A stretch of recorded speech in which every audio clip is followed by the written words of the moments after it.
The air in Washington, D.C. was thick with humidity that March afternoon in 2025. But inside the Capitol, it wasn't the weather that had people sweating, it was what was about to go down on the House floor. The chamber buzzed as lawmakers filed in. Cameras were already rolling, networks prepping for what was supposed to be just another hearing on U.S. foreign policy. But something in the air felt different and electric, like the moment right before a summer storm breaks. Representative Jasmine Crockett sat calmly at her desk, her fingers flipping through a stack of notes. At 42, she wasn't just a congresswoman from Texas, had become one of the most respected voices in the House on civil rights and international relations, especially when it came to emerging nations in Africa. And today, she had something important to say. Across the room sat J.D. Vance, Vice President of the United States, presiding over the session in his capacity as Senate President. At just 40, Vance had built a reputation for blunt commentary and a sharp tongue. His expression was unreadable, but the way he tapped his pen suggested impatience. Jasmine noticed but didn't flinch. "The chair recognizes Representative Crockett of Texas," Vance announced, his tone formal but with just enough edge to make people turn their heads. Jasmine stood. Her posture was poised, calm. Years in the courtroom and on the House floor had taught her how to read a room and how to hold it in the palm of her hand. "Thank you, Mr. Vice President," she began. "Today, I'd like to speak about the values that guide our foreign policy and how those values should apply to our relationship with Africa, especially with nations whose leadership has shown progress, stability, and dignity." Some nodded in agreement. Others shifted in their seats. Everyone was listening now, because what started as just another policy hearing was about to become something much bigger. Jasmine Crockett had barely finished her opening sentence when the tension began to build. She was laying the foundation for a deeper discussion rooted in progress, partnership, and the dignity of emerging African nations. Her voice was steady, her words deliberate. But then, it happened. "I believe we must take a closer look at the development model used in Burkina Faso under President Ibrahim Traoré." Vice President Vance cut her off. "Representative Crockett," he said, leaning forward slightly. "With all due respect, I find it curious that an American lawmaker is using African dictators as role models." The room fell quiet. Just like that, the atmosphere shifted. Several members froze mid-sip of coffee. Aides exchanged glances. The press gallery stirred, as if someone had just dropped a match on dry grass. Jasmine paused. The interruption wasn't unexpected, but the tone was dismissive, patronizing, and calculated. She took a breath and answered firmly, "Mr. Vice President, President Traoré was democratically elected after." Vance didn't let her finish. "A military coup," he interjected. "And frankly, Representative, it concerns me that an American congresswoman, especially a woman, is praising authoritarian regimes just because they say the things you want to hear." The last 5 words sliced through the chamber like a blade. "Especially a woman." It echoed louder than the gavel Vance had used minutes earlier. Across the aisle, Democratic lawmakers stood up, stunned. Even some Republicans shifted uncomfortably. Jasmine didn't shout. She didn't flinch. But her voice, cool and sharp, carried a weight that made the entire room still. "Mr. Vice President," she said slowly, "would you like to clarify exactly what you meant by that remark?" Vance looked back, unblinking. But something in the air told everyone he had crossed a line. Because this wasn't just about foreign policy anymore. It wasn't even about Burkina Faso. This had just become personal, political, and unforgettable. There was a silence in the chamber that felt almost sacred, like everyone was holding their breath. Jasmine Crockett stood tall, her eyes locked on the vice president. This wasn't the first time she'd faced condescension from a man in power, but this time, the whole country was watching. Vance leaned back, arms crossed. "Representative," he said, I'm simply suggesting that women in politics are sometimes more emotionally influenced by charismatic foreign leaders, even when those leaders may not align with America's interests. Gasps rippled through the gallery. Some members looked stunned, others furious. But Jasmine? She stayed calm. "Mr. Vice President," she said, her voice as cold and steady as winter steel, "did you just suggest that my judgment is compromised because of my gender?" Vance seemed to realize, for the first time, that he was in dangerous territory. But pride wouldn't let him backpedal. "I'm saying we all have biases, Representative," he replied, "and women in politics are no exception." Now the chamber was no longer a room, it was a powder keg. Lawmakers began murmuring.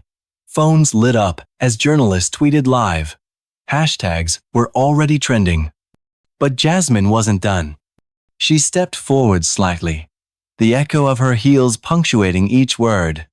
"In my 15 years as a civil rights attorney," she began, "and in my 5 years representing the people of Texas, I have faced racism, sexism, and disrespect. But never have I witnessed such blatant misogyny spoken from the podium of the Vice President of the United States." Her words landed like thunder. She let the silence breathe. Then, just as Vance opened his mouth to speak, she raised her hand. "No," she said firmly. "You've said enough. Your words have been recorded. The American people will decide what kind of leader questions the competence of women for being women." That was the moment everything changed. This wasn't just a heated exchange, it was a turning point. And it was far from over. By the time Jasmine Crockett sat down, the chamber was in full upheaval. The gavel slammed again and again, but no one was listening. Democratic representatives were standing, some pointing toward the vice president's chair in protest. Even a few Republican lawmakers looked visibly uncomfortable, whispering to one another as the tension cracked through the air. Outside the chamber, word had already leaked. Cable news anchors interrupted programming. Twitter exploded. The clip of Vance's remark, "especially a woman," was now pinned at the top of every trending page. In that moment, Jasmine Crockett wasn't just a congresswoman from Texas anymore. She was a symbol of every woman in politics who had ever been talked down to, interrupted, or underestimated. Reporters raced through the Capitol. Camera crews gathered outside the chamber like it was a courtroom before a historic verdict. Jasmine walked out, surrounded by colleagues and flashing lights, but her expression remained composed, unshaken. "Representative Crockett, what do you say to the Vice President's comments?" a CNN reporter shouted. She paused briefly, then replied with a calm professionalism. "No comment at this time. But I will say this: women in American politics will no longer accept being diminished. We are not going backward." Inside his office, J.D. Vance paced while his aides threw up crisis control slides on the wall. His chief of staff looked pale. "Mr. Vice President, this is going viral for the wrong reasons." Vance, still defensive, scoffed. "What?" "I told the truth. These Democrats are always impressed when some dictator talks about social justice." "Sir," one aide said carefully, "you didn't just insult her policy views. You questioned her entire competence because she's a woman." Vance said nothing. Meanwhile, halfway across the world in Ouagadougou, Burkina Faso, President Ibrahim Traoré sat in a cabinet meeting when his communications chief rushed in, tablet in hand. "Mr. President, you need to see this." On the screen was Jasmine, standing tall in Congress, facing down one of the most powerful men in America. Traoré watched in silence. Then he spoke one word: "Prepare." President Ibrahim Traoré sat still, his eyes locked on the tablet as the congressional footage replayed. Jasmine Crockett's calm defiance, J.D. Vance's dismissive tone, the eruption in the chamber. The room around him was silent. His ministers waited, unsure whether to speak. Major Dabao, his communications chief, stood at attention. "Mr. President," he said quietly, "should we issue a statement?" Traoré didn't answer right away. Instead, he stood up and walked to the window of the presidential palace. Outside, the city of Ouagadougou moved on with its day oblivious to the storm brewing on the other side of the Atlantic. Then he spoke. Schedule a press conference, 1 hour from now. Yes, sir, Dabao said. On what topic? Traoré turned slowly, his expression sharp with purpose. On the difference between leadership and the fear of it. He walked back to his desk, removed his reading glasses, and said flatly, I want a full dossier on Vice President Vance, every public statement on Africa, women in leadership, civil rights everything, poll voting records, interviews, social media posts. I want facts, not opinions. Dabao hesitated. Sir, some may view this as interference in U.S. politics. Traoré raised an eyebrow. Interference? Number, I won't meddle, but I will educate. There's a difference. He turned to a worn bookshelf behind him, filled with books on diplomacy, leadership, and African political history. How many times have American officials spoken about African leaders with ignorance or arrogance? He asked. Too many to count, Dabao replied. And how often do those comments go unanswered? Almost always, sir. Traoré nodded slowly. Then that changes today. He returned to his desk and opened a blank folder. Representative Crockett didn't defend me because of charm or politics. She did so with facts. That kind of courage deserves truth in return. Outside the palace, preparations began. Press cameras were being set up. Staffers whispered as they updated international media outlets. In Washington, the political class was still spinning. But in Ouagadougou, a very different kind of message was about to be delivered, rooted not in outrage, but in clarity. An hour later, the world turned its eyes to West Africa. President Ibrahim Traoré stood before a podium in his presidential office. Behind him, the flag of Burkina Faso waved gently in the breeze from an open window. Beyond it, the skyline of Ouagadougou shimmered under the sun. International media outlets had cut into regular programming to carry the broadcast live. Traoré looked directly into the cameras. Ladies and gentlemen of the press, he began, voice calm, deliberate, firm. I rarely comment on the domestic affairs of other nations, but today, I must. He paused, letting the silence land. Earlier, in the U.S. Congress, Representative Jasmine, Crockett, respected lawmaker, was publicly ridiculed by the Vice President of the United States. Not for her ideas, not for her policies, but for daring to speak as a woman about leadership, especially African leadership. He held up a folder, opening it slowly. Since the Vice President questioned her competence, allow me to present a few facts. He began reading.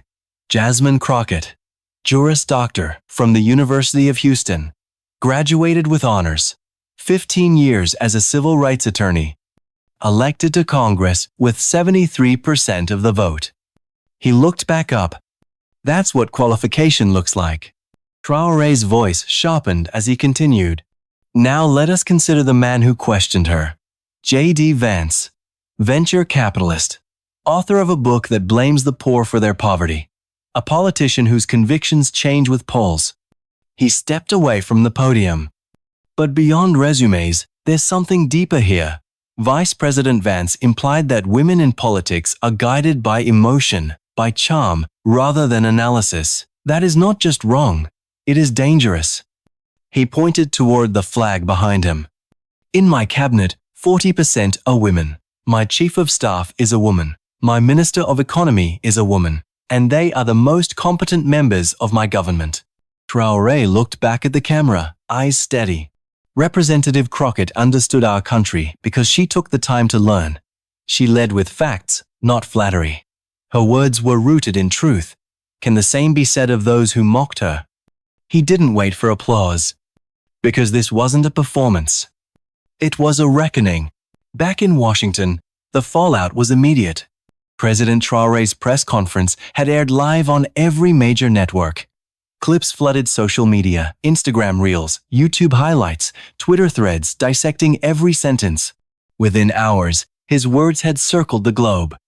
And in the vice president's office, the pressure was boiling.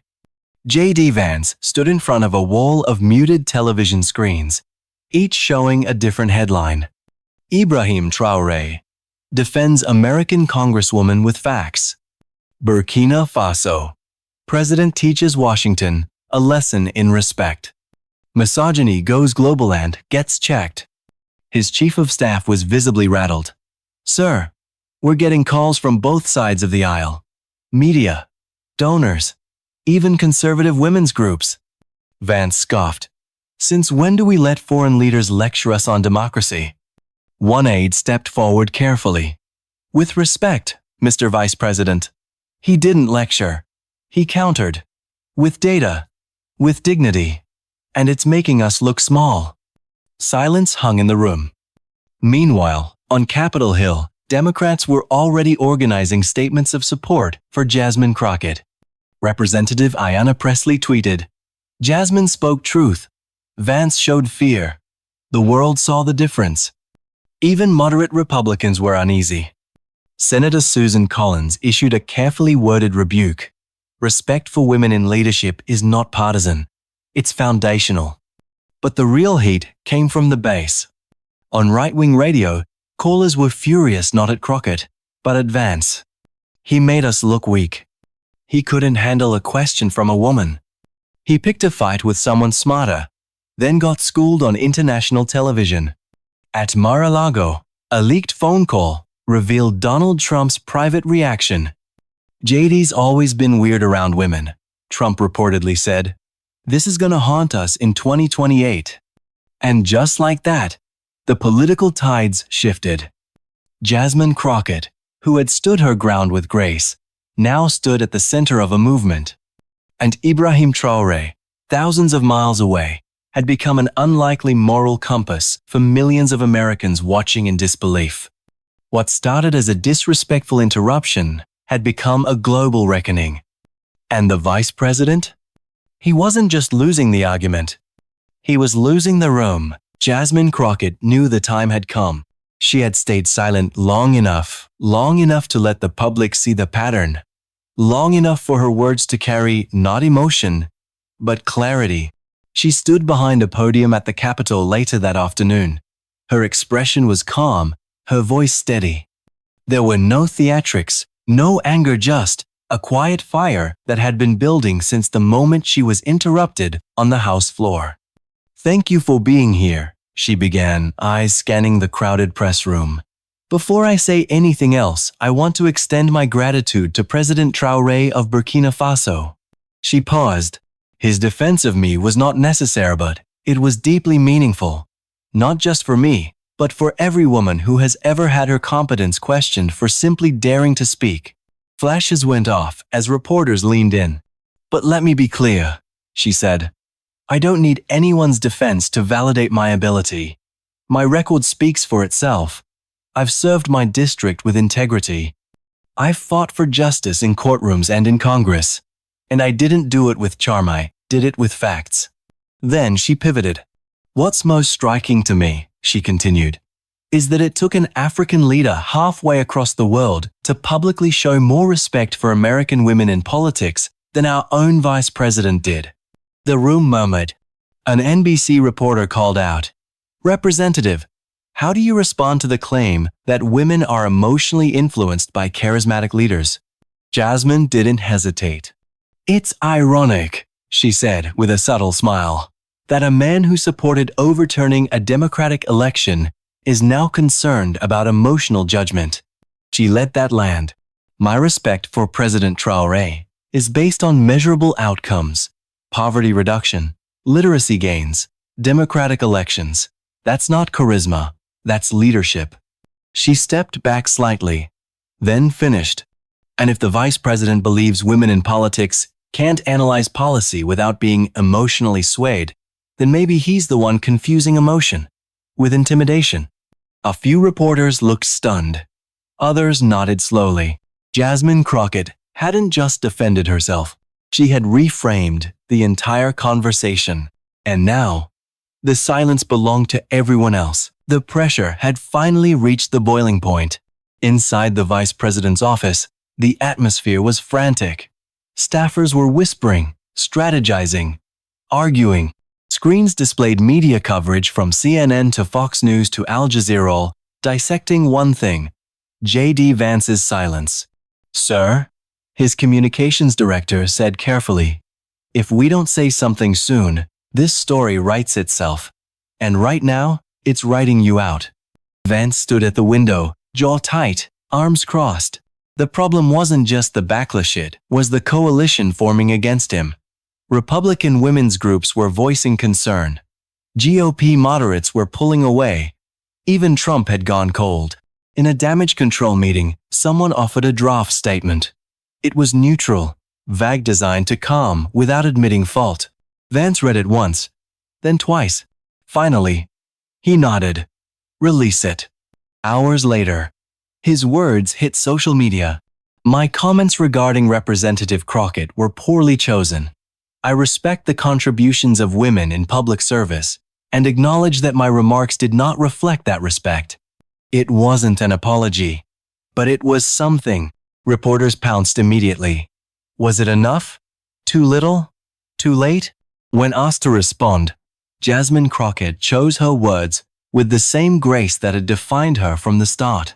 "I accept that the vice president has acknowledged the impact of his words," she said. "And I hope that, moving forward, his actions reflect that awareness more than his damage control." Meanwhile, in Ouagadougou, President Traoré released a final statement, simple but powerful. "I am pleased that this moment has sparked deeper reflection on the dignity of women in leadership. That was, and remains, the only goal." But the ripples didn't stop. The confrontation had moved from politics to culture, appearing in podcasts, classroom discussions, even Sunday sermons. A journalist on MSNBC summed it up best. Jasmine Crockett didn't just stand her ground. She revealed where the ground truly was, and Ibrahim Traoré showed the world what it means to be an ally, not through speeches, but through facts. The political storm was beginning to settle, but its aftershocks were just getting started. 1 week after that explosive congressional hearing, the dust had settled, but the landscape had changed. Jasmine Crockett returned to her routine on Capitol Hill, but nothing was quite the same. Staffers she barely knew stopped her in the hallway to say thank you. Letters from women across the country, lawyers, students, veterans, poured into her office. Many weren't political at all. They were personal. "I watched you stand tall," one woman wrote, "and it reminded me not to shrink." As for Ibrahim Traoré, the speech he gave from Ouagadougou became required viewing in political science classes across 3 continents. Analysts described it as a masterclass in international dignity. And though he never followed up with more press, the message had been delivered and it landed. In conservative circles, the silence was telling. Even those who had once championed J.D. Vance began distancing themselves. Donors quietly redirected funds. GOP women's organizations began elevating new voices, women who were unapologetic about demanding respect in the room. Meanwhile, political commentators noticed something else, a new kind of alliance. One rooted not in party lines or nationality, but in mutual respect, shared values, and a refusal to back down from dignity. Jasmine Crockett and Ibrahim Traoré became unlikely symbols of that. Their exchange, half a world apart, wasn't just about defending one another. It was about drawing a line, about saying, "This far, no further," to anyone who tried to diminish leadership with outdated assumptions and casual prejudice. In the age of instant global communication, the moment traveled farther than any of them imagined. On TikTok, teenagers stitched Jasmine's calm response into montages about confidence. On Twitter, young African leaders quoted Traoré's facts as proof that Africa's new generation wouldn't be ignored. And in homes across America, girls watched a woman in Congress challenge power and win. The final legacy of that week wasn't a soundbite, it was a standard. From now on, political misogyny would come at a cost. And sometimes, the strongest allies, don't even sit in the same hemisphere.